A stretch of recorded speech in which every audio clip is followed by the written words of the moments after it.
I said, put your hands where I can see them. The police officer's voice cracked through the afternoon air like lightning. Jace Carter froze, both palms open, facing the two officers now surrounding him. One held a gun so close, Jace could see his own reflection in the barrel. Behind him sat his car, a custom white sports coupe, sleek and spotless. His pride, his gift to himself after 10 deployments, and now, a weaponized accusation. It's my car, Jace said, calm but firm. I've got the title in the glove box. Bull, the officer snapped. No way someone like you owns that kind of car. You either stole it or boosted it from some rich neighborhood. The words weren't just insulting, they were calculated. The officer's finger twitched on the trigger. Jace's military training kicked in. Breathe, stay still, don't escalate. But the insult still burned. Someone like me? He asked quietly.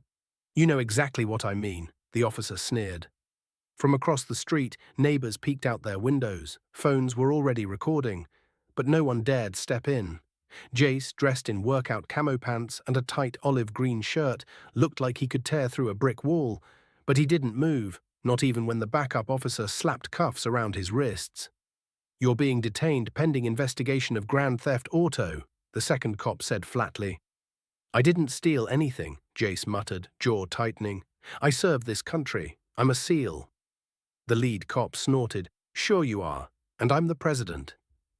That's when it happened. Jace's Navy ID slid from his pocket onto the pavement. The younger officer bent to pick it up. His face shifted. He squinted at the badge, then back at Jace. Sarge, he said cautiously, you might want to look at this. What now? The sergeant grunted, snatching the card. His eyes scanned it. Slowly, his expression melted from superiority to horror. Lieutenant Carter, Naval Special Warfare Command. He swallowed. Active duty? Jace didn't say a word. He didn't have to, because just then a low rumble filled the street. A military jeep pulled up. 2 uniformed SEALs stepped out. One of them, a female officer with ice-blue eyes, spoke without hesitation. Let him go. Now. The sergeant looked stunned. We didn't know he was... Exactly the problem, she snapped. You didn't ask. You saw a black man in camo with a nice car and assumed a criminal. Not a soldier, not elite, not brother. As the cuffs came off, Jace rubbed his wrists but said nothing. The silence was deafening. Flashback.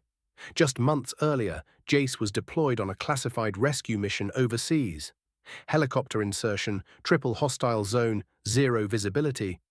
It was Jace who carried a wounded teammate through enemy fire for 6 miles. It was Jace who radioed for air support while applying a tourniquet under sniper pressure.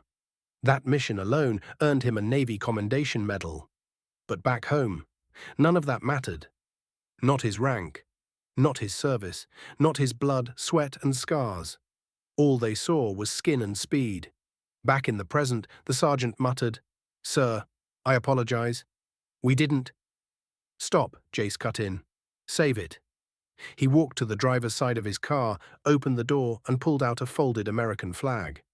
Creased from years of care. I didn't come here to flex. I came to place this flag on my father's grave. He served too, in Vietnam. He never got respect either. One of the neighbors stepped out then, an elderly veteran who'd fought in Desert Storm. He removed his cap and walked straight up to Jace. Thank you for your service, son, he said, voice steady, eyes full. And I'm sorry we haven't done better. Others began to follow, one by one. People clapped, saluted. Even the cop who'd cuffed him lowered his head in quiet shame. The video, because yes, someone recorded every second, blew up online. SEAL not suspect. Cha-cha-da, respect our veterans. Shata, Jace Carter. News stations ran the footage for days. A congressional rep called it a brutal reminder that valor isn't always visible. Jace was offered interviews, speaking gigs, and even a feature with his SEAL team. But he turned them all down. He wasn't after fame, he just wanted justice. Weeks later, Jace returned to that same neighborhood, this time in uniform, not to fight, but to teach. He led a community outreach event with law enforcement, helping bridge the gap between appearance and truth, bias and reality. He looked the same, strong, sharp, unapologetically proud, but now everyone saw what had been invisible before. A protector, A warrior, a man who'd bled for a flag only to be questioned for standing beneath it. As the sun set behind him, Jace addressed the crowd.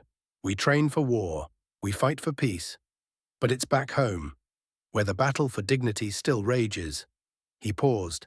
Let's change that, together. Before we end this story, let us know in the comment, where are you watching from? If this story touched you, subscribe to the channel and hit that like button and drop a karma in the comments below.